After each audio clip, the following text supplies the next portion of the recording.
Hey, this is Tyler with TJX Survival down in Colombia in the Amazon Basin. We're doing some filming with Tops Knives and Bushcraft Global. Got some real cool stuff coming up, so stay tuned.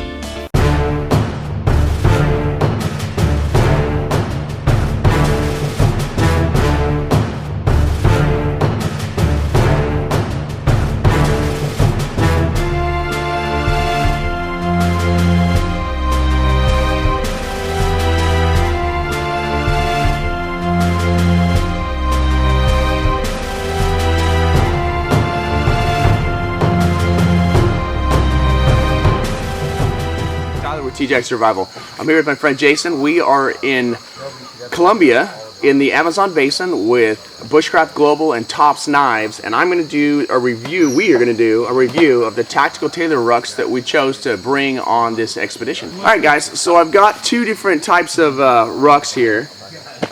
This one was actually a prototype for the new ruck system. I want to call it the Tahoma. So I'm sure I'm screwing it up, so I'll just put lettering on the video for you.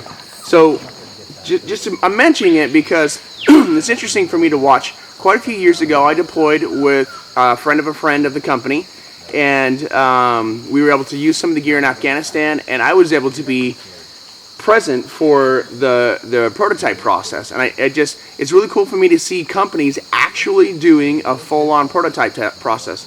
This one was the second or third of, if I remember, 4 total rucks that they went through before they ended on it. One interesting thing about this is they had that roll top, which works great in the jungle, but a lot of soldiers preferred the old school Alice pole top, which is this guy right here. So they went back and forth, they tried it, they tested, they got feedback from the field, and the feedback translated into better quality rucks. So why we chose these, his is a little bit lighter weight, mine's a little larger volume. I am right now carrying just a boat ton of camera gear, probably 25 pounds extra. Oh, that's going light. I'd say more than that. Maybe 25 or 30 pounds. That's in addition to the gear that I've already got. Because of my Army background and knowing the way that Uncle Sam likes to load you up with crap that you just probably don't need, I brought Uncle Sam type rucks in order to carry that kind of a workload. So some common So you stuff. like to carry crap you don't need? Well, I don't like it. I find myself in that position a lot. One of the things that was really important for the jungle is it's almost 8 in the morning. We've only been up for a little while, and I'm swamped. Yeah, soaked. Yeah, already. It's just wet and just nasty. And the Alice frame that holds the system both away from you and up on top of your shoulders is integral. It is incredibly important, and it gives your back the ability to breathe. Also, from a military perspective, when you've got body armor on, that's a need as well. These will work even with body armor and camelbacks on top of that body armor, taking up this back space. So that's a really, really nice thing. But again, from the civilian perspective, they're good for giving you the ability to breathe. Something cool on this too is they have, I'm going to call it a half pad. I don't know that there's an actual name for it, but what they did is they only padded to the upper half because by nature, military gear is heavy, like really, really heavy. So they've done this in order to have less padding that absorbs less water and therefore weighs less. So there's a lot of little things in here that's done with. So give me some thoughts on your ruck, and then we'll kind of cover some more of the attributes of what we've got going on here. Well, like, coming from a survival standpoint, where I've been doing this for 23 years, but having all the attachment points out here is fabulous. I do like the roll top, especially for the jungle.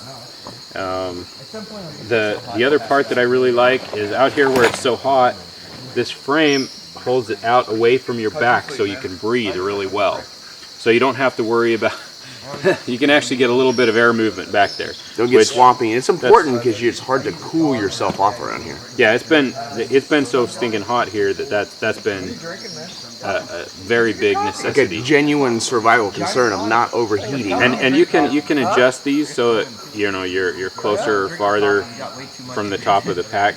Either pull it up, but the way I've got it set up right now, it sits really good right on my hips, and so I don't need to do any more adjustments to this.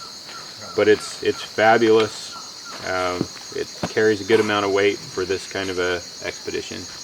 Okay, so one thing with these rucks, there's a whole new series of, I don't know how to call them properly, but on the website they have, I'm going to call them different iterations. There's the first iteration, which is the Alice pack. There's a large and a small Alice pack. Anyone who's been in the military long enough knows exactly what I'm talking about. Then they have the Malice pack, which is Tactical Tailor's flagship, and it is just this big, beefy Alice pack. It just, you know, it's like a Special Forces or a reconnaissance or a sniper, a Marine Corps sniper recon. So they live out of that ruck almost indefinitely with only food resupply. And what they've done is they've kind of specialized a little bit. Let's say you're light infantry, or you're just normal infantry, or you're an average soldier that just wants a much higher quality ruck. They have them custom built to the situation. This one is built so that, as an example, it's got a port here on the side. That gives you antenna abilities because you can put your ruck on the inside. I'm sorry, your radio on the inside. So it has all these little modularity. It has the external pockets where people would normally add these external pockets. It has access to them. One thing that this one has that a lot of the Malice doesn't is access to the inside. That is awesome because I can put my little waterproof bag in there and I can just pull it out and stick it in without having to deal with what's going on in the top of the ruck. And then of course it's got a long pocket on the side. Instead of two small pockets that would hold something the size of a 1 liter canteen, this is a big long pocket, and that's nice because you always have long items. Like I'm sticking my tripod for this camera in this pocket, or I can stick my big 64-ounce Nalgene, my clean canteen down in this and still have space. So that's what's really nice about these guys. So anyway, that in a nutshell is what we have and what we've chosen. Do you have any more you want to say about them? No, I think it's pretty great. I've packed it a long way so far. Let's keep going. Yeah, you know, 2 miles in the jungle is like 8 in the real world. Yeah. Anyway.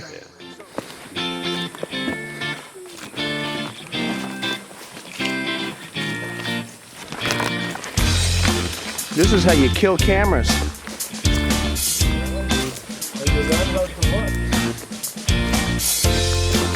Oh, I almost tripped. I wasn't too proud of you.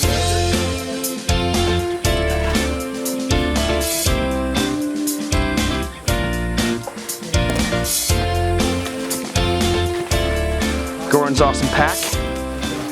Yeah. Jungle pack. It's an awesome pack. That's just awesome. It's even got a tactical tailor sling on it. Yeah. You liking that? Oh man, best ever. Yeah. Excellent.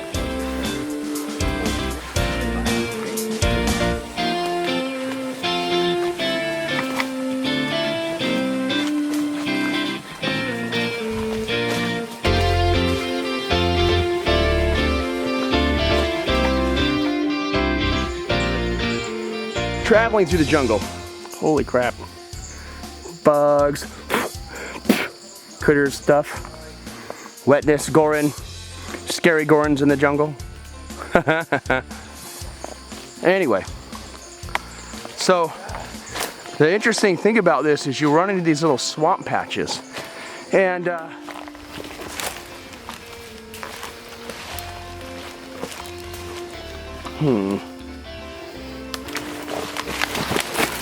oh, vines wrapping around my ankles. Trying to step on roots and climb over little trees, and the hard part is the fact that you're only like a couple feet off the stream. So if you slip, the camera's gone. So those are the rucks that we're using. If you're interested in them, I will leave the general link to Tactical Tailor in the discussion box below. Subscribe to my channel. I've got a whole bunch of more jungle videos coming up. We've got knife reviews. I've got some prototypes that you're only going to see from here that are coming from Tops. Tops Knives has been phenomenal in helping us get down here and do demos, as well as Bushcraft Global. Joe, he's over there playing around. So anyway, hit the subscribe button, and thank you for watching T-Jack Survival. I'm going to move out of the sun. It's coming to get me.